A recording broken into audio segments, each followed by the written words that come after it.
नमस्ते दोस्तों, आइए शुरुआत करते हैं आज की क्लास की। देखिए, पिछली क्लास में हमने महाराणा संग्राम सिंह द्वितीय तक का संपूर्ण इतिहास देख लिया था। आज की क्लास में हम बात करेंगे महाराणा जगत सिंह द्वितीय के बारे में। महाराणा जगत सिंह द्वितीय, ना कि प्रथम। महाराणा जगत सिंह प्रथम के बारे में हम पढ़ चुके हैं। ये महाराणा जगत सिंह द्वितीय है और महाराणा जगत सिंह द्वितीय का शासनकाल कब से कब तक का माना जाता है? सन 1734 ईस्वी से लेकर के सन 1751 ईस्वी तक का। कुछ पुस्तकों में या यूट्यूब पे कुछ शिक्षकों ने महाराणा जगत सिंह द्वितीय का शासनकाल सन 1734 ईस्वी से लेकर के सन 1773 ईस्वी तक का बता रखा है, लेकिन वो गलत है। महाराणा जगत सिंह द्वितीय का जो शासनकाल है सन 1734 से लेकर के सन 1751 ईस्वी तक का ये, तो इस बात का आप ध्यान रखना। अब देखिए, महाराणा जगत सिंह द्वितीय के बारे में जो सबसे महत्वपूर्ण बात आपको ध्यान रखनी है, या जो सबसे पहली बात आपको ध्यान रखनी है, वो क्या है कि मेवाड़ के इन्हीं महाराणा जगत सिंह द्वितीय के शासनकाल में मेवाड़ में सर्वप्रथम मराठों का प्रवेश हुआ था और मराठों ने महाराणा जगत सिंह द्वितीय से कर वसूल किया था, खिराज वसूल किया था। तो इस बात का आपको ध्यान रखना है। देखिए, महाराणा जगत सिंह द्वितीय के शासनकाल में ही मेवाड़ में प्रथम बार मराठों का प्रवेश हुआ था और महाराणा जगत सिंह द्वितीय से जिस मराठा पेशवा ने खिराज वसूल किया था या कर वसूल किया था, वो मराठा पेशवा कौन थे? बाजीराव प्रथम। तो इस बात का भी आप ध्यान रखना। ऐसा कहा जाता है कि महाराणा जगत सिंह द्वितीय के शासनकाल में मराठा पेशवा बाजीराव प्रथम, ना कि द्वितीय।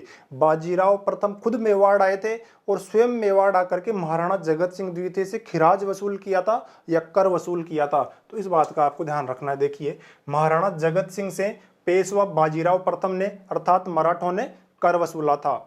और देखिए, यहाँ पर आप बिल्कुल भी कंफ्यूज मत हो ना। मैंने आपसे क्या कहा है कि महाराणा जगत सिंह द्वितीय के शासनकाल में ही सर्वप्रथम मेवाड़ में, ना कि राजस्थान में, सर्वप्रथम मेवाड़ में मराठों का प्रवेश हुआ था। लेकिन अगर आपसे पूछ लिया जाए कि सर्वप्रथम राजस्थान में मराठों का प्रवेश कौन से स्थान पर हुआ था या कौन सी रियासत में हुआ था, तो उसका आंसर क्या होगा? बूंदी। ऐसा कहा जाता है कि सर्वप्रथम मराठों का प्रवेश बूंदी उत्तराधिकार के संघर्ष को लेकर के बूंदी में हुआ था। तो इस बात का भी आप ध्यान रखना। अब देखिए, महाराणा जगत सिंह के शासनकाल को लेकर के ज्यादा कुछ प्रमुख घटनाएं मिलती नहीं है। केवल और केवल दो क्वेश्चन यहाँ पर आपके लिए बनते हैं। पहला क्वेश्चन तो यही बनता है कि मेवाड़ का वो प्रथम महाराणा कौन था जिसके शासनकाल में सर्वप्रथम मराठों का प्रवेश हुआ था मेवाड़ में। दूसरा क्वेश्चन जो बनता है महाराणा जगत सिंह द्वितीय को लेकर के, वो क्या बनता है कि इन्हीं महाराणा जगत सिंह द्वितीय के शासनकाल में वर्तमान भीलवाड़ा के हुरडा नामक स्थान पर मराठों को मालवा से बाहर निकालने के लिए एक सम्मेलन का आयोजन किया गया था। उस सम्मेलन को कहा जाता है हुरडा सम्मेलन। उस हुरडा सम्मेलन की अध्यक्षता महाराणा जगत सिंह द्वितीय ने की थी। महाराणा जगत सिंह द्वितीय ही हुरडा सम्मेलन के अध्यक्ष थे। तो ये दो ही क्वेश्चन यहाँ से बनते हैं। लेकिन देखिए, आपको यहाँ पर यह समझना चाहिए कि किस प्रकार से तो हुरडा सम्मेलन की आवश्यकता हुई थी और किस प्रकार से महाराणा जगत सिंह द्वितीय ने हुरडा सम्मेलन की अध्यक्षता की थी और किस प्रकार से महाराणा जगत सिंह द्वितीय के शासनकाल में मेवाड़ में मराठों का प्रवेश हुआ था और किस प्रकार से मराठों ने महाराणा जगत सिंह द्वितीय से कर वसूल किया था। आरएस मेंस वालों के लिए तो इंपॉर्टेंट है। वनडे एग्जाम में यहाँ से दो ही क्वेश्चन बनते हैं, लेकिन एक बार आप सभी को समझना चाहिए। याद आप रखिएगा या मत रखिएगा, मैं आपको नहीं बोल रहा, लेकिन एक बार आप कॉन्सेप्ट को समझिए बहुत अच्छे से। देखिए क्या हुआ था। सन 1719 ईस्वी में जो मुगल सम्राट बना उसका नाम था मोहम्मद शाह रंगीला। मोहम्मद शाह रंगीला एक बहुत कमजोर शासक था, इसीलिए उसकी कमजोरी का लाभ उठा करके उसका जो वजीर था उसका नाम था आसफ जहां। आसफ जहां ने क्या किया? अपने आप को हैदराबाद का स्वतंत्र शासक घोषित कर दिया। और जैसे ही आसफ जहां ने अपने आप को हैदराबाद का स्वतंत्र शासक घोषित किया, तो जो मोहम्मद शाह रंगीला ने संपूर्ण भारत में अलग अलग सूबों में जो सूबेदार नियुक्त किए हुए थे, जैसे कि बंगाल में अलीवर्दी खान था, अवध में सदावत खान था, इन सब ने भी क्या किया? अपने आप को अपने अपने सूबों का स्वतंत्र शासक घोषित कर दिया। तो देखिए, एक बार पहले लिखिए फिर समझते हैं।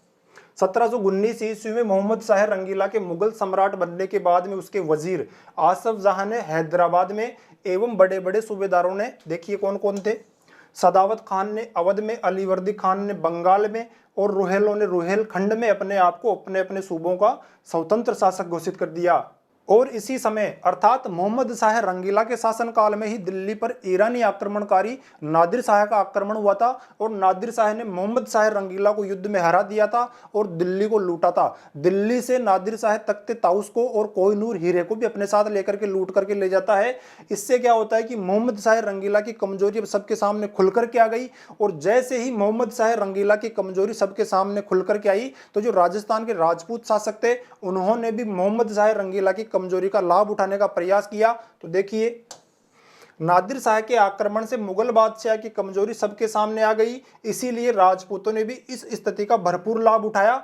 एवं मुगल सत्ता की कोई परवाह नहीं करी। एक और समस्या जो इस समय मोहम्मद शाह रंगीला के सामने थी वो क्या थी कि इस समय जो मोहम्मद शाह रंगीला के सबसे बड़े विरोधी थे या सबसे बड़ी विरोधी शक्ति थी वो कौन थी? मराठा। मोहम्मद शाह रंगीला के समय तक मराठा इतने शक्तिशाली हो गए थे कि मुगल बादशाह, मुगल सत्ता उनके लिए बिल्कुल एक खेल के समान थी। मराठा बहुत ही बड़ी शक्ति बन चुकी थी और मराठे क्या करते थे, भारत में जितनी भी देसी रियासतें थी या कोई भी जो दूसरे राजा थे मराठों की सहायता ले सकते थे और मराठे उसके बदले में पैसे लिया करते थे, अर्थात मराठे पैसों के बदले में अपनी सेवाएं दूसरे राजा को उपलब्ध करवाया करते थे। तो देखिए इस समय तक मराठा शासक बहुत शक्तिशाली हो चुके थे एवं किसी दूसरे शासक को पैसों के बदले अपनी सहायता उपलब्ध करवाते थे।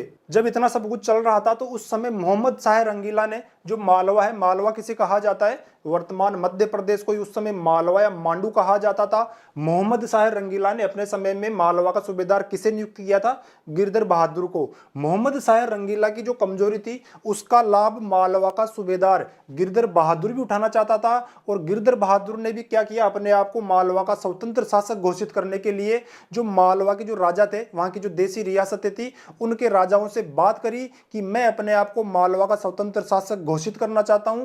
लेकिन जो मालवा की देसी रियासतों के राजा थे उन्होंने गिरधर बहादुर को अपना नेता स्वीकार नहीं किया। बोले कि जब आप ही स्वतंत्र हो सकते हो तो हम में भी कोई कमी नहीं है, हम भी अपने आप को स्वतंत्र शासक घोषित कर सकते हैं। इसीलिए गिरधर बहादुर की बात नहीं बनी और वो अपने आप को मालवा का स्वतंत्र शासक घोषित नहीं कर पाया। तो देखिए मुगल बादशाह की कमजोरी का लाभ उठाकर मालवा का सूबेदार गिरधर बहादुर भी अपने आप को मालवा का स्वतंत्र शासक घोषित करना चाहता था, परंतु मालवा के अन्य हिंदू सरदार गिरधर बहादुर को अपना नेता स्वीकार नहीं कर रहे थे एवं साथ ही हिंदू सरदारों ने मुगल बादशाह को दिया जाने वाला कर भी बंद कर दिया था। परंतु क्या हुआ कि जो मालवा का सूबेदार था गिरधर बहादुर ने क्या किया कि जब ये अपने आप को स्वतंत्र शासक घोषित नहीं कर पाया तो इसने क्या किया कि जो मालवा के जितने भी देसी राजा थे, हिंदू राजा थे, उनको परेशान करना शुरू कर दिया और मालवा के जो हिंदू राजाओं ने मुगल बादशाह को दिया जाने वाला कर देना बंद कर दिया था। इस कर की उगाही के लिए गिरधर बहादुर ने मालवा के देसी राजाओं के ऊपर दबाव बनाया। इसीलिए मालवा के जो देसी राजा थे, हिंदू सरदार थे, उन्होंने क्या किया, यहाँ पर देखिए हमने क्या पढ़ा है, इस समय तक मराठा शासक बहुत शक्तिशाली हो चुके थे एवं किसी दूसरे शासक को पैसों के बदले अपनी सहायता उपलब्ध करवाते थे। इसीलिए मालवा के जो हिंदू सरदार थे उन्होंने गिरधर बहादुर के विरुद्ध मराठों को मालवा में आमंत्रित किया था। तो देखिए लिखिए, गिरधर बहादुर ने मालवा के हिंदू सरदारों से कर उगाही जारी रखी। इसीलिए मालवा के उन हिंदू सरदारों ने मराठों से सहायता लेने का निश्चय किया। और ऐसा भी कहा जाता है कि जो जयपुर के शासक थे सवाई जयसिंह द्वितीय ने मालवा के हिंदू सरदारों को मराठों की सहायता लेने के लिए उकसाया था या सुझाव दिया था। देखिए जयपुर के शासक सवाई जयसिंह द्वितीय भी मुगल बादशाह की शक्ति को क्षीण करना चाहते थे। इसीलिए जयसिंह ने भी मालवा के हिंदू सरदारों को मराठों का सहयोग लेने के लिए उकसाया था। तो चलिए एक बार आप इसका स्क्रीनशॉट लीजिए, फिर आगे हम देखते हैं कि मालवा के जो हिंदू सरदारों ने मराठों को मालवा में आमंत्रित किया था किस प्रकार से किया था। एक बार आप स्क्रीनशॉट लीजिए फिर हम आगे चलेंगे। चलिए अब देखिए, ये जो मालवा का सूबेदार था गिरधर बहादुर, कुछ समय के बाद में गिरधर बहादुर की मृत्यु हो जाती है और गिरधर बहादुर की मृत्यु होने के बाद में जो मुगल बादशाह था मोहम्मद शाह रंगीला इसी गिरधर बहादुर के पुत्र भवानी राम को मालवा का नया सूबेदार नियुक्त करता है। तो इस बात का आपको ध्यान रखना है। देखिए कुछ समय के बाद में मालवा के सूबेदार गिरधर बहादुर की मृत्यु हो गई एवं मुगल बादशाह ने गिरधर बहादुर के पुत्र भवानी राम को मालवा का नया सूबेदार नियुक्त कर दिया।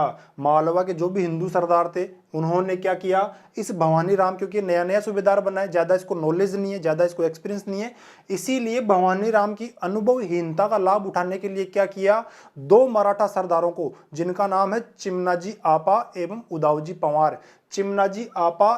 उदावजी पंवार को मालवा आमंत्रित किया था। तो देखिए भवानी राम की अनुभवहीनता का लाभ उठाकर मालवा के हिंदू सरदारों ने मराठा सरदार चिमनाजी आपा एवं उदावजी पंवार को मालवा आमंत्रित किया।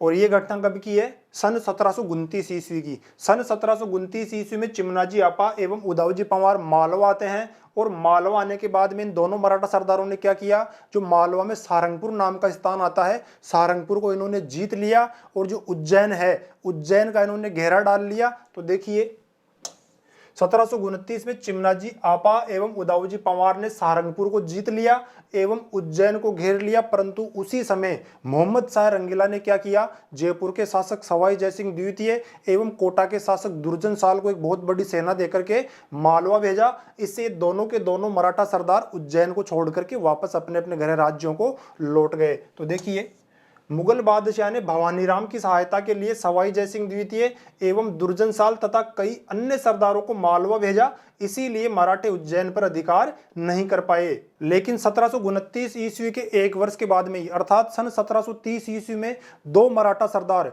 पुनः मालवा आते हैं। कौन कौन आते हैं? एक तो उदावजी पवार आते हैं और एक मल्हार राव होलकर आते हैं। सन 1730 ईस्वी में मल्हार राव होलकर एवं उदावजी पवार पुनः मालवा आए और मालवा में आकर के वहां पर लूट मचा दी। तो देखिए, परंतु अगले वर्ष सन 1730 में उदावजी पवार एवं मल्हार राव होलकर पुनः मालवा पहुंचे एवं वहां पर लूट मचा दी।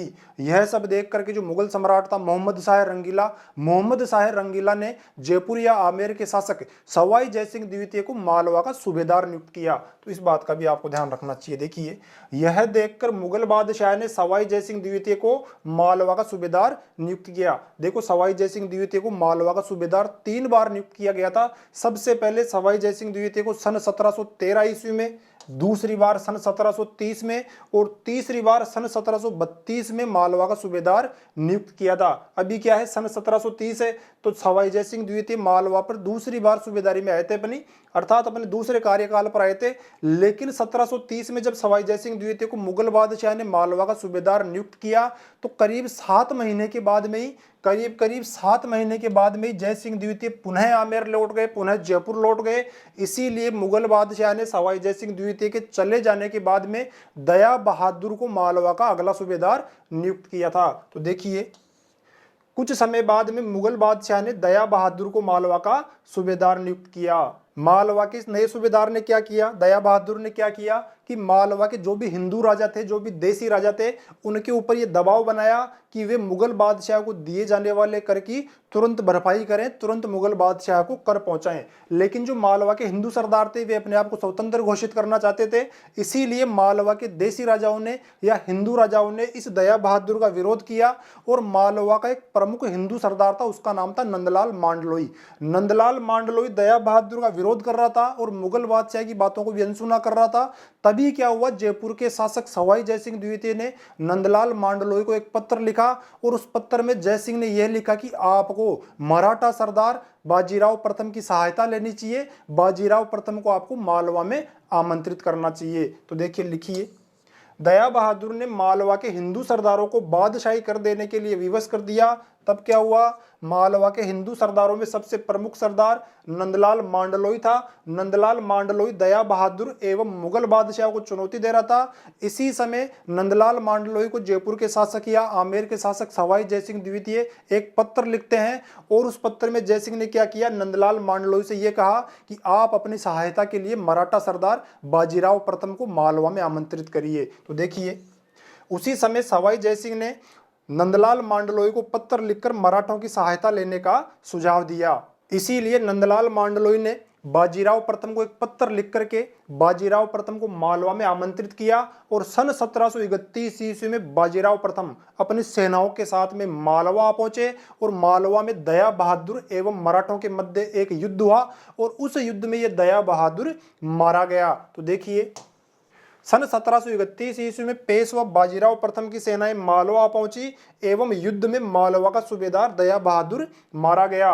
दया बहादुर के मरने के बाद में सवाई जयसिंह द्वितीय ने क्या किया, नंदलाल मांडलोई को यह पत्र लिखा कि आपने मेरे कहे अनुसार मराठा सरदार को मालवा में आमंत्रित किया, और मराठा सरदारों ने एवं आपने मिलकर के मालवा में मुसलमानों को मार करके हिंदू धर्म की रक्षा करी एवं मेरी इच्छा पूर्ण करी। तो देखिए, इस युद्ध के बाद सवाई जयसिंह ने नंदलाल मांडलोई को पत्र लिखकर ये कहा कि आपने मालवा में मुसलमानों को मारा एवं हिंदू धर्म की रक्षा कर मेरी इच्छा पूर्ण करी। तो एक बार आप इसका स्क्रीनशॉट लीजिए, फिर आगे बात करेंगे। चलिए देखिए सवाई जयसिंह द्वितीय ने क्या किया था। इस युद्ध के बाद में सवाई जयसिंह द्वितीय ने नंदलाल मांडलोई को पत्र लिख करके ये कहा कि आपने मालवा में मुसलमानों को मारा एवं हिंदू धर्म की रक्षा करके मेरी इच्छा को पूर्ण किया। सवाई जयसिंह के इस पत्र के बारे में मुगल सम्राट को पता चल गया, इसीलिए मुगल सम्राट ने क्या किया, सवाई जयसिंह द्वितीय को सन 1732 ईस्वी में तीसरी बार मालवा का सूबेदार नियुक्त कर दिया। मुगल सम्राट ने यह सोचा कि जिस व्यक्ति के ऊपर चोरी का शक है उसी को चौकीदार नियुक्त कर दो तो चोरी की संभावना खत्म हो जाएगी। तो देखिए जयसिंह के इस आचरण का पता मुगल बादशाह को चल गया, इसीलिए मुगल बादशाह ने सन 1732 में सवाई जयसिंह को मालवा का सूबेदार नियुक्त कर दिया।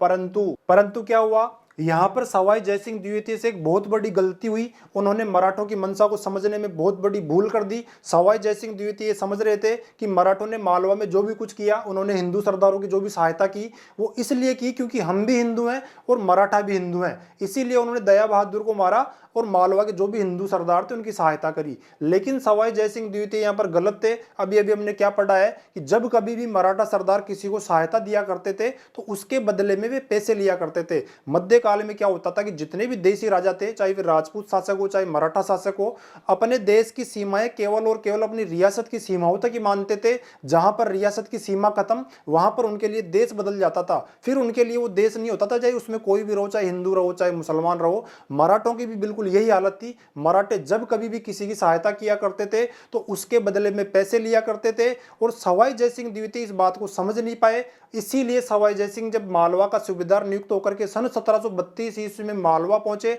और जब ये मराठा सरदारों के पास ये कहने के लिए गए कि अब मैं आ गया हूं, आपने हिंदू धर्म का बहुत अच्छा उत्थान यहां पर किया है, अब आप मालवा में ज्यादा लूट खसोट मत मचाइए। लेकिन तब मराठों ने सवाई जयसिंह द्वितीय से यह कहा कि हमारी जो भी इच्छा होगी हम करेंगे, हम मालवा को लूटेंगे, आप हमें मना नहीं कर सकते। तब सवाई जयसिंह द्वितीय समझ चुके थे कि मराठों का जो रवैया है वो धार्मिक बिल्कुल भी नहीं है, केवल और केवल इनका रवैया आर्थिक है, केवल और केवल इनको पैसे चाहिए। इसीलिए अब अगर मराठों को मालवा से बाहर नहीं निकाला गया तो ये मेरा अपमान है, मेरी सूबेदारी का अपमान है। यही सोच करके सवाई जयसिंह द्वितीय ने मराठों को मालवा से बाहर निकालने के लिए राजस्थान के जितने भी शासक थे उन सभी शासकों का वर्तमान भीलवाड़ा जिले में एक स्थान आता है हुरडा। हुरडा में एक सम्मेलन आयोजित किया, उस सम्मेलन को कहा जाता है हुरडा सम्मेलन। तो देखिए मराठा सरदारों का रवैया धार्मिक ना होकर के आर्थिक था, केवल मन्नी भाई के लिए काम करते थे। ये तू मुझे पैसा दे मैं इसको भी ठोक दूंगा। मराठा सरदारों का रवैया धार्मिक ना होकर के आर्थिक था। इसीलिए जयसिंह के मालवा सूबेदार नियुक्त होने के बाद भी मराठों ने मालवा में लूट एवं उत्पात मचाए रखा। इसीलिए जयसिंह ने इसे अपना एवं अपनी सूबेदारी का अपमान समझकर मराठों को मालवा से बाहर निकालने के लिए, ना कि राजस्थान से बाहर निकालने के लिए, मराठों को मालवा से बाहर निकालने के लिए राजपूताना के समस्त शासकों का एक सम्मेलन आयोजित किया जिसे हुरडा सम्मेलन कहा जाता है। तो वास्तव में हुरडा सम्मेलन के आयोजन के पीछे का कारण ये था। तो आइए अब बात करते हैं हुरडा सम्मेलन की। देखिए हुरडा सम्मेलन का आयोजन कौन से स्थान पर किया गया था, तो वर्तमान भीलवाड़ा जिले के हुरडा नामक स्थान पर। देखिए वर्तमान भीलवाड़ा जिले में कब किया गया था, 17 जुलाई सन 1734 को, 17 जुलाई सन 1734 ईस्वी को हुरडा सम्मेलन के आयोजन के पीछे का कारण क्या था, मराठों को मालवा से बाहर निकालना, ना कि राजस्थान से बाहर निकालना। देखिए कारण क्या था, मराठों को मालवा से बाहर निकालने के उद्देश्य से। और इस सम्मेलन का आयोजनकर्ता कौन था, किसने आयोजित किया था, जयपुर के शासक सवाई जयसिंह द्वितीय। आयोजनकर्ता कौन थे, जयपुर के शासक सवाई जयसिंह द्वितीय। जब राजस्थान के सब राजा हुरडा सम्मेलन में भाग लेने के लिए भीलवाड़ा पहुंचे तो इस सम्मेलन की अध्यक्षता किसने की थी, मेवाड़ के महाराणा जगत सिंह द्वितीय ने की थी। तो इस बात का भी आपको ध्यान रखना है। देखिए अध्यक्ष कौन थे, मेवाड़ के महाराणा जगत सिंह द्वितीय। इस सम्मेलन में राजस्थान के किन किन शासकों ने भाग लिया था, तो देखिए जोधपुर के शासक अभय सिंह एवं बीकानेर के शासक जोरावर सिंह। दो तो ये देखिए, जोधपुर के शासक अभय सिंह एवं बीकानेर के शासक जोरावर सिंह। इसके अलावा देखिए कौन कौन थे, कोटा के शासक दुर्जन साल और बूंदी के शासक दलेल सिंह। देखिए कोटा के शासक दुर्जन साल एवं बूंदी के शासक दलेल सिंह। इसके अलावा नागौर के शासक भक्त सिंह। देखिए नागौर के शासक भक्त सिंह, करौली के शासक गोपाल दास एवं किशनगढ़ के शासक राज सिंह ने भी हुरडा सम्मेलन में भाग लिया था। लेकिन ऐसा कहा जाता है कि जितने भी राजपूताना के शासक थे जिन्होंने हुरडा सम्मेलन में भाग लिया था, उनके सबके अपने अपने निजी स्वार्थ थे और इनके निजी स्वार्थों के कारण हुरडा सम्मेलन मराठों के विरुद्ध किसी भी प्रकार से सफल नहीं हो पाया, पूर्णतः असफल रहा हुरडा सम्मेलन। और आप ये समझिए कि हुरडा सम्मेलन ने अपना काम करना भी प्रारंभ नहीं किया था, सफल होना तो बहुत दूर की बात है। और देखिए इन सभी जो आपसी स्वार्थ थे इन राजाओं के, इनमें से अगर सबसे बड़ा स्वार्थ किसी का था तो वो किसका था? जयपुर के शासक सवाई जयसिंह द्वितीय का था। पिछली क्लास में हमने क्या पढ़ा था कि सवाई जयसिंह द्वितीय ने मेवाड़ के महाराणा अपने साले संग्राम सिंह द्वितीय से आग्रह किया था कि आप मेरे एवं चंद्र कंवरी के पुत्र के लिए रामपुरा की जागीर दे दीजिए ताकि मेरे जयपुर में किसी भी प्रकार का उत्तराधिकार संघर्ष ना हो। सवाई जयसिंह द्वितीय क्या करना चाहते थे? ये रामपुरा की जागीर तो इनके पास मिली गई थी माधो सिंह के लिए। सवाई जयसिंह द्वितीय इस हुरडा सम्मेलन के बहाने जो मालवा का इसके आसपास का क्षेत्र था उसको जीत करके अपने एवं चंद्र कंवरी के पुत्र माधो सिंह के लिए एक नए साम्राज्य का निर्माण करना चाहते थे ताकि आमेर में या जयपुर में किसी भी प्रकार का उत्तराधिकार संघर्ष ना हो। राजपूताना के जो अन्य शासक थे जयसिंह की इस भावना को समझ रहे थे कि जयसिंह क्या चाहता है, इसीलिए राजपूताना के अन्य शासकों ने हुरडा सम्मेलन को ज्यादा सीरियसली नहीं लिया और इसीलिए अंततः हुरडा सम्मेलन मराठों के विरुद्ध असफल रहा। तो देखिए लिखिए, वास्तव में जयसिंह मालवा को जीतकर उसमें रामपुरा को मिलाकर अपने पुत्र माधो सिंह के लिए एक नए राज्य का निर्माण कर अपने आमेर को उत्तराधिकार संघर्ष से बचाना चाहते थे। तो सबसे बड़ा स्वार्थ तो सवाई जयसिंह द्वितीय का ही था। तो चलिए एक बार आप इसका स्क्रीनशॉट लीजिए, फिर हम आगे चलेंगे। तो देखिए इस प्रकार से आपसी स्वार्थों के कारण से हुरडा सम्मेलन मराठों के विरुद्ध असफल हुआ था, तो इस बात का आप ध्यान रखना। देखिए लिखिए, परंतु हुरडा सम्मेलन सफल नहीं हो पाया क्योंकि सभी राजपूत शासकों के अपने अपने अलग अलग स्वार्थ थे। इसीलिए क्या हुआ, सन 1736 ईस्वी में सवाई जयसिंह के पास अब कोई रास्ता नहीं था, मालवा के सूबेदार थे वे, तो उन्होंने क्या किया, मालवा में उनको शांति स्थापित करनी थी। इसीलिए सन 1736 ईस्वी में सवाई जयसिंह द्वितीय ने पेशवा बाजीराव प्रथम के साथ में एक समझौता कर लिया और उस समझौते में नियत किया गया, ये निश्चित किया गया कि मालवा का जो सूबेदार है बाजीराव प्रथम को बना दिया जाएगा, मालवा की सूबेदारी बाजीराव प्रथम को देना निश्चित किया गया। तो देखिए लिखिए, जयसिंह ने 1736 में बाजीराव प्रथम के साथ में एक समझौता कर लिया और इस समझौते में मालवा की सूबेदारी पेशवा को देने की सहमति हुई। अब देखिए यहाँ पर आप थोड़ा सा कंफ्यूज हो रहे होंगे क्योंकि जो पेशवा को मालवा की सूबेदारी प्रदान की गई थी वो धौलपुर समझौते के बाद में प्रदान की गई थी, ऐसा आपने पढ़ा होगा। और धौलपुर समझौता कब हुआ था? धौलपुर समझौता हुआ था 18 मई सन 1741 ईस्वी को, जबकि लागू कब से हुआ था? 4 जुलाई सन 1741 से। देखिए 18 मई 1741 को इन दोनों के मध्य धौलपुर समझौता हुआ जो 4 जुलाई 1741 से लागू हुआ और इसके बाद में ही पेशवा को मालवा की सूबेदारी प्रदान की गई थी, ऐसा ही हम पढ़ते आए हैं और आरपीएससी भी यही सही मानती है। लेकिन ये जो तारीख मैंने आपको ऊपर वाली बताई है ये मैंने आपको डॉक्टर गौरीशंकर हीराचंद्र ओझा की पुस्तक उदयपुर राज्य के इतिहास से बताई है, लेकिन सही आपको ये वाली माननी है 18 मई 1741 और 4 जुलाई 1741, इसके बाद में ही पेशवा को मालवा की सूबेदारी प्रदान की गई थी। पुस्तकों में तारीखों को लेकर के कुछ समस्या है। प्रसिद्ध इतिहासकार डॉक्टर गोपीनाथ शर्मा क्या कहते हैं, हुरडा सम्मेलन देखो कब हुआ था, आरपीएससी सही डेट क्या मानती है? 17 जुलाई 1734। लेकिन गोपीनाथ शर्मा की पुस्तक में हुरडा सम्मेलन की जो तारीख दी गई है वो 1739 ईस्वी दी गई है, लेकिन आरपीएससी इसकी 17 जुलाई 1734 सही मानती है। तो तारीखों को लेकर के आप कंफ्यूज मत होना, जो आरपीएससी सही मानती है ना वही आपको याद रखना है। और ये वाला कॉन्सेप्ट मैंने आपको बता दिया है कि डॉक्टर गौरीशंकर हीराचंद्र ओझा की पुस्तक से मैंने पढ़ाया है और इसमें 1736 में समझौता बताया गया है और इस समझौते के बाद में पेशवा को मालवा की सूबेदारी प्रदान कर दी गई थी, ऐसा उसमें उल्लेख किया गया है।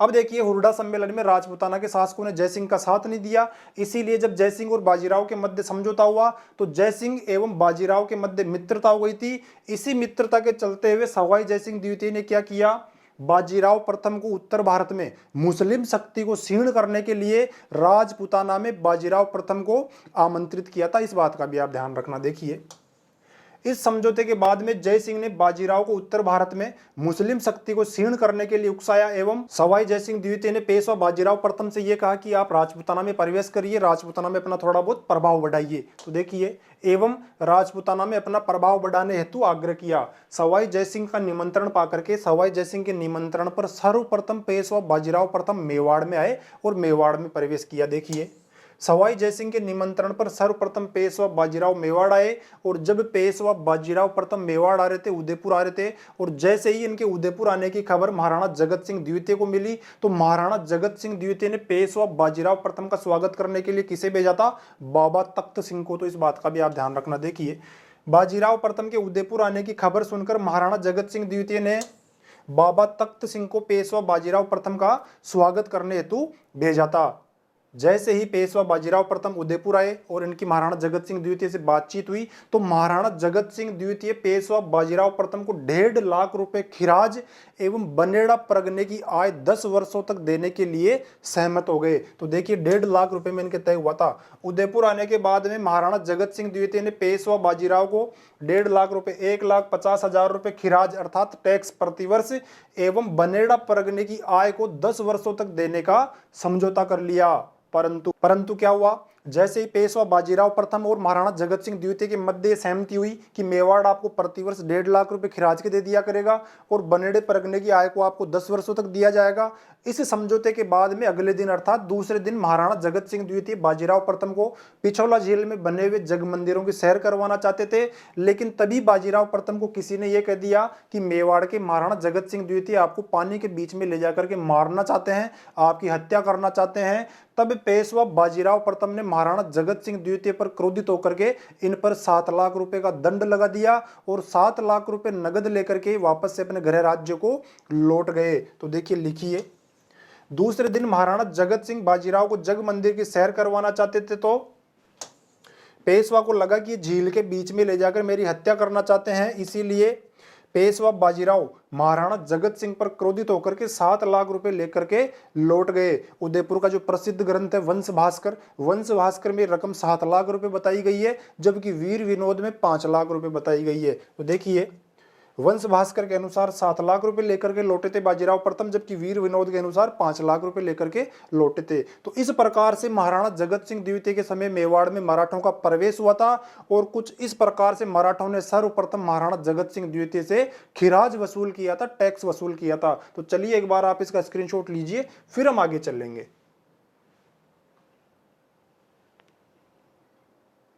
चलिए, अब देखिए, जब भारत पर ईरानी आक्रमणकारी नादिर शाह ने आक्रमण किया था तो उस समय आपसे यह भी पूछा जाता है, कई बार क्वेश्चन पूछे गए हैं कि उस समय मेवाड़ के शासक कौन थे, मेवाड़ के महाराणा कौन थे। तो जिस समय ईरान के आक्रमणकारी नादिर शाह ने भारत पर आक्रमण किया था, दिल्ली पर आक्रमण किया था, उस समय मेवाड़ के शासक कौन थे? महाराणा जगत सिंह द्वितीय थे। तो इस बात का ध्यान रखना। देखिए, महाराणा जगत सिंह द्वितीय के समय ही दिल्ली पर ईरानी आक्रमणकारी नादिर शाह का आक्रमण हुआ था और इसी नादिर शाह को ईरान का नेपोलियन भी कहा जाता है। तो इस बात का भी आपको ध्यान रखना। देखिए, नादिर शाह को ईरान का नेपोलियन भी कहा जाता है। जब नादिर शाह ने दिल्ली पर आक्रमण किया था तो मुगल सेना एवं नादिर शाह के मध्य जो युद्ध हुआ था उस युद्ध को कहा जाता है करनाल का युद्ध। करनाल के युद्ध में नादिर शाह ने मुगल सेना को हरा दिया था और मुगल सेना को हराने के बाद में नादिर शाह ने जो प्रसिद्ध कोहिनूर हीरा था और जो शाहजहां का तख्त ताउस था उसको लूट करके अपने साथ ईरान ले जाता है। तो इस बात का भी आपको ध्यान रखना है। देखिए,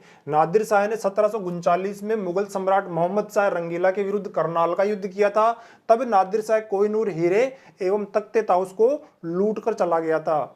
इसके अलावा आप इस बात का भी ध्यान रखना कि जयपुर के शासक सवाई जयसिंह द्वितीय ने अपने जयपुरी आमेर राज्य को उत्तराधिकार संघर्ष से बचाने के लिए तरह तरह के प्रयास किए थे।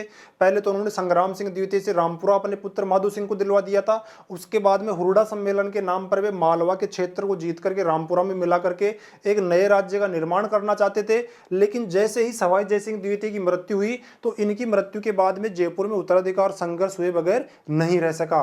जब सवाई जयसिंह द्वितीय के पुत्रों के मध्य अर्थात ईश्वरी सिंह एवं माधो सिंह के मध्य उत्तराधिकार का संघर्ष हुआ तो उस संघर्ष में महाराणा जगत सिंह द्वितीय ने अपने ही परिवार के व्यक्ति अर्थात चंद्रगौरी के पुत्र माधो सिंह का साथ दिया था। तो इस बात का भी आपको ध्यान रखना है। देखिए, महाराणा जगत सिंह द्वितीय ने 1708 में हुए देवबारी समझौते के अंतर्गत जयपुर उत्तराधिकार संघर्ष में महाराणा अमर सिंह की पुत्री चंद्र कंवरी के पुत्र माधो सिंह प्रथम की सहायता की थी।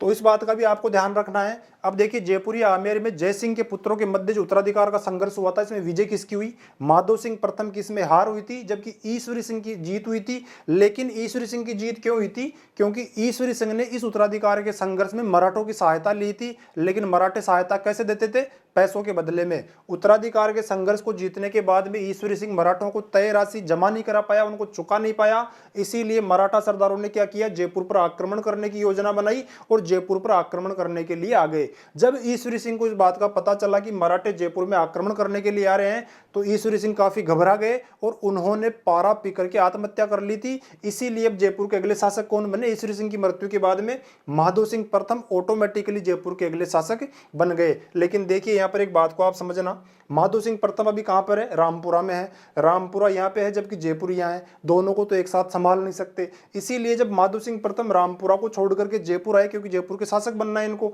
जब ये रामपुरा को छोड़ करके जयपुर आए, तो ये रामपुरा का परगना या रामपुरा का क्षेत्र इन्होंने हमेशा हमेशा के लिए मराठा सरदार मल्हार राव होलकर को दे दिया था। तो इस प्रकार से रामपुरा का परगना मेवाड़ से हमेशा हमेशा के लिए अलग हो गया। तो इस बात का भी आपको ध्यान रखना है। देखिए रामपुरा का परगना जो मेवाड़ के महाराणा ने जय सिंह के कहने पर चंद्र कंवरी के पुत्र माधो सिंह को दे दिया था, उस परगने को माधो सिंह ने जयपुर का शासक बनने के बाद में मल्हार राव होलकर को दे दिया।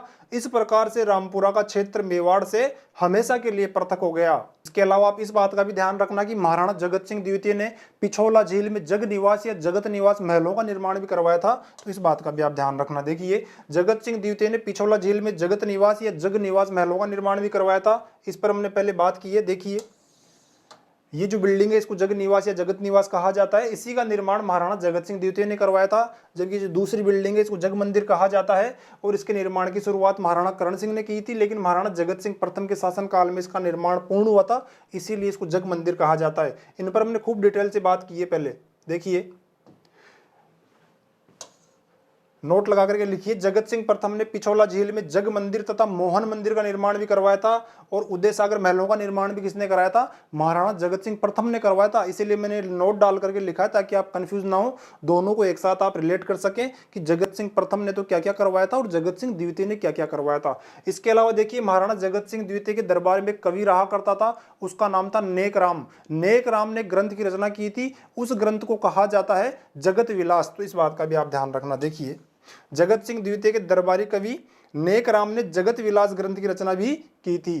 तो ये था महाराणा जगत सिंह द्वितीय का संपूर्ण इतिहास। अब जब महाराणा जगत सिंह द्वितीय की मृत्यु हुई, तो महाराणा जगत सिंह द्वितीय की मृत्यु के बाद में मेवाड़ के अगले शासक कौन बने? महाराणा प्रताप सिंह द्वितीय। लेकिन महाराणा प्रताप सिंह द्वितीय का शासनकाल बहुत लंबा नहीं रहा, जल्दी इनकी मृत्यु हो गई। और जब महाराणा प्रताप सिंह द्वितीय की मृत्यु हुई तो मेवाड़ के अगले शासक कौन बने? राज सिंह द्वितीय। तो देखिए महाराणा जगत सिंह द्वितीय के बाद में प्रताप सिंह द्वितीय तथा प्रताप सिंह द्वितीय के बाद में राज सिंह द्वितीय मेवाड़ के शासक बने। लेकिन राज सिंह द्वितीय की मृत्यु भी जल्दी हो गई। और जब राज सिंह द्वितीय की मृत्यु हुई थी तब ये निसंतान थे, इनके कोई संतान नहीं थी। इसीलिए राज सिंह द्वितीय के बाद में प्रताप सिंह के छोटे भाई अर्थात महाराणा जगत सिंह के छोटे पुत्र मेवाड़ के अगले शासक बने, उनका नाम था अरि सिंह। तो देखिए किंतु राज सिंह द्वितीय की निसंतान मृत्यु हो जाने के बाद में अरि सिंह मेवाड़ के अगले शासक बने। तो चलिए एक बार आप इसका स्क्रीनशॉट लीजिए, फिर इन सब पर डिटेल से हम बात करेंगे। चलिए अब देखिए महाराणा जगत सिंह द्वितीय की मृत्यु के बाद में अगले शासक कौन बने मेवाड़ के? महाराणा प्रताप सिंह द्वितीय। महाराणा प्रताप सिंह प्रथम तो कौन थे? महाराणा प्रताप, वीर शिरोमणि महाराणा प्रताप या महाराणा प्रताप प्रथम तो वे थे।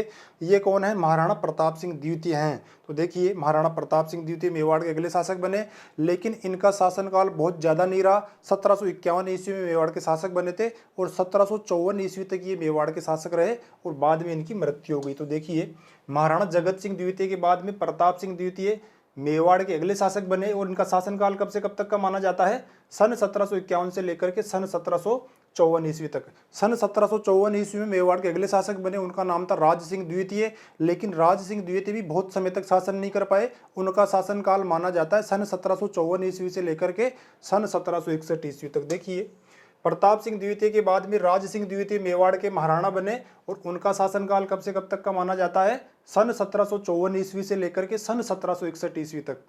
महाराणा राज सिंह के बारे में आपको जो सबसे पहली बात ध्यान रखनी है वो क्या ध्यान रखनी है कि महाराणा राज सिंह द्वितीय के समय राज तिलक में कुछ बदलाव हुए थे। मेवाड़ में राज तिलक को लेकर के कुछ परंपराएं चली हुई आ रही थी कि जब कभी भी मेवाड़ के नए शासक का राज तिलक होगा तो उस राज तिलक में शास्त्रीय विधि का पालन किया जाता था और साथ में जो नया महाराणा बनता था, नया राजा बनता था, उसकी पत्नी का उस राज तिलक उत्सव में होना अनिवार्य होता था। इस प्रकार की परंपरा का उल्लेख राज सिंह द्वितीय के बाद में मेवाड़ में देखने को नहीं मिलता है। तो कुछ इस प्रकार के बदलाव महाराणा राज सिंह द्वितीय के शासन काल में हुए थे। देखिए, महाराणा राज सिंह द्वितीय के बाद में शास्त्र अनुसार रानी सहित राज्याभिषेक उत्सव होने का प्रमाण नहीं मिलता है। और देखिए, महाराणा अमर सिंह द्वितीय के शासन काल में हमने क्या देखा था कि महाराणा अमर सिंह द्वितीय मेवाड़ के वे अंतिम शासक थे जिनका राज तिलक भील मुखिया ने अपना अंगूठा काट करके अपने अंगूठे के खून से किया था। ये देखिए, मैं आपको स्क्रीनशॉट दिखाता हूं।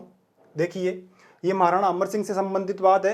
राजा के राज्याभिषेक उत्सव के अंत में एक भील मुखिया अपने अंगूठे को तीर से चीरकर अपने रुधिर से राजा के राज तिलक किया करता था। इस रीति का पता अमर सिंह दूसरे अर्थात अमर सिंह द्वितीय तक तो लगता है। तो अमर सिंह दूसरे अंतिम शासक थे, अमर सिंह द्वितीय अंतिम शासक थे जिनका राज तिलक भील मुखिया ने अपना अंगूठा काट करके किया था। और ये देखिए, राज सिंह दूसरे के बाद में अर्थात राज सिंह द्वितीय के बाद में शास्त्र अनुसार रानी सहित राज्याभिषेक उत्सव होने का प्रमाण नहीं मिलता है या पता नहीं चलता है। तो ये दोनों बातें अलग अलग है, इसका आप ध्यान रखना कि भील मुखिया वाली जो परंपरा है किसके शासन काल में बंद हो गई थी। महाराणा अमर सिंह द्वितीय अंतिम शासक थे जिनका भील मुखिया ने राज तिलक किया था। अब देखिए,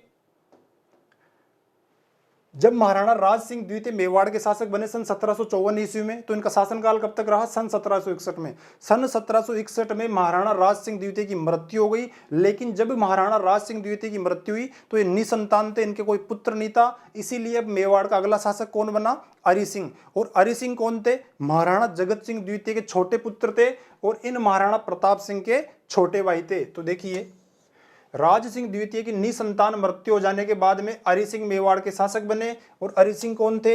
अरि सिंह महाराणा जगत सिंह द्वितीय के छोटे पुत्र एवं इन महाराणा प्रताप सिंह द्वितीय के छोटे भाई थे। तो इस प्रकार से महाराणा अरि सिंह या महाराणा अरि सिंह द्वितीय मेवाड़ के अगले शासक बने। ध्यान देना, ये महाराणा अरि सिंह द्वितीय है। अरि सिंह प्रथम बहुत पहले हो गए थे, ज्यादा महत्वपूर्ण नहीं थे, इसलिए उनके बारे में हमने नहीं पढ़ा है। महाराणा अरि सिंह द्वितीय कब शासक बने थे? 1761 ईस्वी में। और कब तक रहे? सन 1773 ईस्वी तक। सन 1761 से लेकर के सन 1773 ईस्वी तक। ऐसा कहा जाता है कि महाराणा अरि सिंह द्वितीय एक बहुत ही क्रोधी किस्म के शासक थे। इसीलिए मेवाड़ के जितने भी सामंत थे, जितने भी जागीरदार थे, महाराणा अरि सिंह द्वितीय से अप्रसन्न रहा करते थे और कैसे ना कैसे करके महाराणा अरि सिंह द्वितीय से छुटकारा पाना चाहते थे, इनको मेवाड़ की राजगद्दी से हटाना चाहते थे। तो देखिए, लिखिए, अरि सिंह का व्यवहार सामंतों के प्रतिकूल था तथा ये एक बहुत ही क्रोधी किस्म का शासक था। इसीलिए मेवाड़ के सामंत क्या चाहते थे? अरि सिंह को मेवाड़ की राजगद्दी से हटाना चाहते थे। लेकिन मेवाड़ के सामंतों के पास में कोई ऑप्शन नहीं था कि अरि सिंह द्वितीय को मेवाड़ की राजगद्दी से हटाए, तो हटाए कैसे? अब देखिए, जब महाराणा राज सिंह द्वितीय की निसंतान मृत्यु हुई थी तब क्या हुआ था? महाराणा राज सिंह द्वितीय की एक रानी थी, उनका नाम था झाली रानी गुलाब कंवरी। गुलाब कंवरी उस समय गर्भवती थी और जब अरि सिंह मेवाड़ के शासक बन गए थे उसके कुछ समय के बाद में महाराणा राज सिंह द्वितीय की झाली रानी गुलाब कंवरी ने एक पुत्र को जन्म दिया और उस पुत्र का नाम रखा गया रतन सिंह। तो देखिए, राज सिंह द्वितीय की मृत्यु के समय उनकी झाली रानी गुलाब कंवरी गर्भवती थी और कुछ समय के बाद में उनकी रानी ने रतन सिंह को जन्म दिया। जैसे ही मेवाड़ के सामंतों को इस बात का पता चला कि महाराणा राज सिंह द्वितीय की मृत्यु के बाद में उनकी झाली रानी गुलाब कंवरी ने एक पुत्र को जन्म दिया है अर्थात रतन सिंह को जन्म दिया है, तो मेवाड़ के सामंत बड़ा खुश हुए। लेकिन महाराणा अरि सिंह इससे बड़े दुखी हुए। महाराणा अरि सिंह को लग रहा था, उनको भरोसा था कि अब मेवाड़ के सामंत मुझे राजगद्दी से हटा करके रतन सिंह को मेवाड़ की राजगद्दी पर बिठा देंगे। इसीलिए महाराणा अरि सिंह द्वितीय ने क्या किया? मेवाड़ में एक ठिकाना था सलम्बुर और बागोर। इस समय जो सलम्बुर के जागीरदार थे, राणा चूड़ा के जो वंशज थे, उनका नाम था जोध सिंह एवं बागोर के जो ठिकानेदार थे उनका नाम था सरदार सिंह। महाराणा अरि सिंह द्वितीय ने बागोर के जागीरदार सरदार सिंह एवं सलम्बुर के सामंत जोध सिंह की हत्या करवा दी थी। क्यों? क्योंकि इन दोनों सामंतों का मेवाड़ के जो अन्य छोटे सामंत थे उन पर प्रभाव था और अन्य सामंत इन दोनों की बातों को मानते थे। इसीलिए अरि सिंह ने क्या किया? इन दोनों की हत्या करवा दी। देखिए, अरि सिंह ने बागोर के सरदार नाथ सिंह एवं सलम्बुर के रावत जोध सिंह की हत्या करवा दी, क्योंकि जो मेवाड़ के अन्य सामंत थे, छोटे सामंत थे, इन दोनों सरदारों का मेवाड़ के अन्य सरदारों पर बहुत अधिक प्रभाव था एवं छोटे सामंत इनका सम्मान किया करते थे। इसीलिए महाराणा हरि सिंह ने ये सोचा कि अगर मैं बागौर के सरदार नाथ सिंह की हत्या करवा दूंगा और सलम्बुर के रावत जोध सिंह की हत्या करवा दूंगा तो मेवाड़ के अन्य सामंत मेरे विरुद्ध विद्रोह नहीं कर पाएंगे। तो यही सोच करके महाराणा हरि सिंह द्वितीय ने बागौर के सरदार नाथ सिंह की एवं सलम्बुर के रावत जोध सिंह की हत्या करवा दी। तो देखिए, इसलिए हरि सिंह को इस बात का डर था कि इन दोनों सरदारों के नेतृत्व में मेवाड़ के सामंत राज सिंह की मृत्यु के बाद उत्पन्न हुए पुत्र रतन सिंह को मेवाड़ की राजगद्दी पर बैठाने का प्रयास कर सकते हैं। और यही सोच करके महाराणा हरि सिंह ने बागौर के सरदार नाथ सिंह, इनका पूरा नाम सरदार नाथ सिंह है तो ध्यान रखना, बागौर के सरदार नाथ सिंह एवं सलम्बुर के रावत जोध सिंह की हत्या करवा दी थी। तो यही इस बात का आप ध्यान रखिएगा। तो चलिए एक बार आप स्क्रीनशॉट लीजिए, फिर हम आगे चलेंगे। चलिए अब देखिए, जैसा कि महाराणा हरि सिंह ने बागौर के सरदार नाथ सिंह एवं सलम्बुर के रावत जोध सिंह की हत्या ये सोच करके करवाई थी कि अगर मैं इन दोनों की हत्या करवा दूंगा तो मेवाड़ के अन्य जो छोटे सामंत हैं मेरे विरुद्ध विद्रोह नहीं करेंगे। लेकिन यहाँ पर महाराणा हरि सिंह द्वितीय गलत साबित हुए। मेवाड़ के अन्य जो सामंत थे उन्होंने महाराणा हरि सिंह द्वितीय के विरुद्ध विद्रोह कर दिया और महाराणा हरि सिंह द्वितीय को मेवाड़ की राजगद्दी से हटा करके रतन सिंह को मेवाड़ की राजगद्दी पर बिठाने के लिए रतन सिंह के पक्ष में मराठा सरदारों को मेवाड़ आमंत्रित किया। लेकिन जैसे ही मराठा मेवाड़ आते उससे पहले ही इस रतन सिंह की शीतला बीमारी से मृत्यु हो गई थी 7 वर्ष की आयु में। तो देखिए, लिखिए एक बार, 7 वर्ष की आयु में रतन सिंह की मृत्यु शीतला बीमारी से हो गई। परंतु क्या हुआ, मेवाड़ के जो भी सामंत थे, जो भी सरदार थे, महाराणा हरि सिंह द्वितीय से बड़े नाखुश थे, बड़े दुखी थे। इसीलिए वे कुछ भी करके महाराणा हरि सिंह द्वितीय को मेवाड़ की राजगद्दी से हटाना चाहते थे। और जब इस रतन सिंह की मृत्यु हुई तो रतन सिंह की मृत्यु के बाद में मेवाड़ के सामंतों ने इस रतन सिंह जैसे दिखने वाले एक दूसरे बालक को रतन सिंह घोषित कर दिया और उस नकली रतन सिंह के पक्ष में मराठा सरदार माधवराज सिंधिया को मेवाड़ आमंत्रित किया, उदयपुर आमंत्रित किया। और जब माधवराज सिंधिया उदयपुर आए तो उन्होंने 6 महीने तक उदयपुर का घेरा डाले रखा। लेकिन तब इस नकली रतन सिंह के पक्ष वाले सरदार माधवराज सिंधिया को पैसा नहीं दे पाए। तब महाराणा हरि सिंह द्वितीय ने माधवराज सिंधिया को 60 लाख रुपए नगद एवं 3.5 लाख रुपए दफ्तर खर्च के देकर के अपनी ओर मिला लिया। तो देखिए, लिखिए, हरि सिंह से प्रसन्न सामंतों ने रतन सिंह जैसे दिखने वाले एक अन्य लड़के को रतन सिंह घोषित करके पुनः माधवराज सिंधिया को हरि सिंह के विरुद्ध मेवाड़ आमंत्रित किया। तब 6 माह तक माधवराज सिंधिया ने उदयपुर में घेरा डाले रखा। तब हरि सिंह ने क्या किया, माधवराज सिंधिया को रतन सिंह के पक्ष वाले सरदारों से पहले ही रुपए दे दिए। और कितने दिए थे, 60 लाख रुपए नगद एवं 3.5 लाख रुपए दफ्तर खर्च के। इस प्रकार से हरि सिंह मेवाड़ के शासक बने रहे। तब रतन सिंह के पक्ष वाले जो सरदार थे या नकली रतन सिंह के पक्ष के जो सरदार थे उन्होंने माधवराज सिंधिया से आग्रह किया कि इस रतन सिंह को भी आप कोई ना कोई छोटी मोटी जागीर दीजिए। तब माधवराज सिंधिया के कहने पर महाराणा हरि सिंह द्वितीय ने रतन सिंह को या नकली रतन सिंह को मंदसौर की जागीर दी थी। और उस समय मंदसौर की जागीर की जो वार्षिक आय थी वो 75,000 रुपए थी। तो देखिए, इस संधि के बाद में हरि सिंह ही मेवाड़ के शासक बने रहे, जबकि नकली रतन सिंह को 75,000 वार्षिक वाली मंदसौर की जागीर प्रदान की गई। तो इस प्रकार से हम ये मान सकते हैं कि महाराणा हरि सिंह द्वितीय ही मेवाड़ के वे प्रथम शासक थे जो मराठों की सहायता से मेवाड़ के शासक बने थे या मेवाड़ के शासक बने रहे थे। इसीलिए अब हरि सिंह द्वितीय के शासनकाल में मेवाड़ में मराठों का हस्तक्षेप बहुत अधिक बढ़ गया। देखिए, इस प्रकार हरि सिंह के कारण मेवाड़ में मराठों का हस्तक्षेप बहुत बढ़ गया। कर्नल जेम्स टोड ये कहते हैं कि महाराणा जगत सिंह द्वितीय के समय में जब मराठों का प्रवेश मेवाड़ में सर्वप्रथम हुआ था तब से लेकर के अर्थात महाराणा जगत सिंह द्वितीय से लेकर के महाराणा हरि सिंह द्वितीय तक मराठों ने मेवाड़ से कुल 1,81,00,000 रुपए नगद एवं 19.5 लाख की आय वाले परगने छीन लिए थे। तो देखिए, कर्नल जेम्स टोड के अनुसार महाराणा जगत सिंह द्वितीय से लेकर हरि सिंह तक मराठों ने मेवाड़ से कुल 181 लाख रुपए नगद अर्थात 1,81,00,000 रुपए नगद एवं 19.5 लाख आय के परगने खिराज एवं अन्य शुल्क के रूप में प्राप्त किए थे। इसी वजह से मेवाड़ की आर्थिक स्थिति बहुत कमजोर हो गई और जो रतन सिंह है और उसके पक्ष वाले सरदार हैं वे अभी भी महाराणा हरि सिंह द्वितीय को मेवाड़ की राजगद्दी से हटाने के लिए समय समय पर प्रयास करते रहते हैं। इसीलिए महाराणा हरि सिंह ने उस नकली रतन सिंह और उसके पक्ष वाले सरदारों को दबाए रखने के लिए जोधपुर के शासक विजय सिंह की सहायता मांगी और उस सहायता के बदले में गोडवाड़ का परगना, जो कि उस समय मेवाड़ के अंतर्गत आया करता था, गोडवाड़ का परगना जोधपुर के शासक विजय सिंह को प्रदान किया। लेकिन बाद में विजय सिंह ने उस गोडवाड़ के परगने को खाली नहीं किया। इस प्रकार से महाराणा हरि सिंह द्वितीय के समय गोडवाड़ का परगना हमेशा हमेशा के लिए मेवाड़ से अलग हो गया। तो इस बात का भी आपको ध्यान रखना चाहिए। देखिए, रतन सिंह को दबाए रखने के लिए हरि सिंह ने गोडवाड़ का परगना कुछ समय के लिए जोधपुर के शासक विजय सिंह को सौंपा था, परंतु बाद में विजय सिंह ने गोडवाड़ को खाली नहीं किया। इस प्रकार हरि सिंह के शासनकाल में गोडवाड़ हमेशा के लिए मेवाड़ से अलग हो गया। और देखिए, गोडवाड़ किसे कहा जाता है? वर्तमान पाली जिले को एवं पाली जिले के आसपास के क्षेत्र को गोडवाड़ कहा जाता है। तो इस प्रकार से गोडवाड़ का जो क्षेत्र है पहले मेवाड़ के अंतर्गत आया करता था, और महाराणा हरि सिंह के समय में और जोधपुर के शासक विजय सिंह के समय में गोडवाड़ का क्षेत्र हमेशा हमेशा के लिए मारवाड़ के क्षेत्र में सम्मिलित हो गया, जोधपुर के क्षेत्र में सम्मिलित हो गया। अब देखिए, महाराणा हरि सिंह द्वितीय के समय मेवाड़ की शक्ति बहुत कमजोर हो गई थी। इस महाराणा हरि सिंह की हत्या बूंदी के एक शासक थे, उनका नाम था अजीत सिंह। अजीत सिंह ने की थी, और मेवाड़ इतना कमजोर हो चुका है कि अपने महाराणा की हत्या का बदला बूंदी जैसे छोटे राज्य से भी नहीं ले पाया। तो देखिए, हरि सिंह की हत्या बूंदी के शासक अजीत सिंह ने शिकार खेलते समय की थी, और मेवाड़ की स्थिति इतनी दयनीय हो चुकी थी कि मेवाड़ के शासक बूंदी से इस अपमान का प्रतिशोध भी नहीं ले पाए। तो चलिए एक बार इसका स्क्रीनशॉट लीजिए, फिर हम आगे चलेंगे। चलिए अब देखिए, महाराणा हरि सिंह की मृत्यु के बाद में इनका बड़ा पुत्र हमीर सिंह द्वितीय मेवाड़ का अगला शासक बना था। तो देखिए, हमीर सिंह द्वितीय, हमीर सिंह प्रथम कौन थे? तो मेवाड़ में सिसोदिया शाखा के संस्थापक, गुहिल राजवंश की सिसोदिया शाखा के संस्थापक राणा हमीर सिंह सिसोदिया को हमीर सिंह प्रथम के नाम से भी जाना जाता है। तो कंफ्यूज मत होना, ये हमीर सिंह द्वितीय है, और इनका शासनकाल कब से कब तक का माना जाता है? सन 1773 से लेकर के सन 1778 ईस्वी तक। तो देखिए, लिखिए, हरि सिंह के बाद में उनका बड़ा पुत्र हमीर सिंह द्वितीय मेवाड़ का अगला शासक बना। यहां पर आप एक छोटी सी बात समझना, एक मराठा सरदार थे, उनका नाम था मल्हार राव होलकर। जब मल्हार राव होलकर जीवित थे, उनकी जीवित दशा में उनके पुत्र खांडेराव होलकर की मृत्यु हो गई थी। देखिए, मैं कुछ समझा रहा हूं, आपको समझने का प्रयास करना। मराठा सरदार मल्हार राव होलकर की मृत्यु से पहले, जब मल्हार राव होलकर जीवित थे, इनके जीवित रहते ही इनके पुत्र खांडेराव होलकर की मृत्यु हो गई थी।